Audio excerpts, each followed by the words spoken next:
अतिशय धक्कादायक ही call recording आहे, ती ऐकून आम्हाला तर धक्काच बसलाय आणि सर्वप्रथम या गोष्टीचा मी जाहीर निषेध करतो।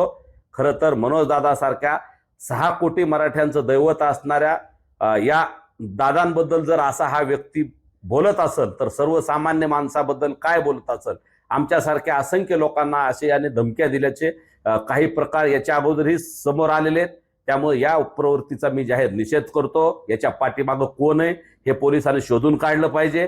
मागही या व्यक्तीच्या विरोधात मी एक तक्रार दिली, परंतु त्याची अद्याप काय चौकशी झाली का नाही किंवा काय प्रकरण कुठल्या स्टेजला आहे ते पोलिसांनाच माहिती।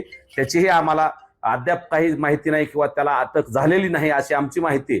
त्यामुळे अशा प्रवृत्ती जर वेळीच ठेचायच्या असतील तर त्यांना कायदेशीर पायबंद घातला पाहिजे। नसता आज मनोज दादांवरती जर अशा पद्धतीचं तो बोलत असेल तर याला जशास तसं उत्तर मराठा समाज सुद्धा दिल्याशिवाय राहणार नाही।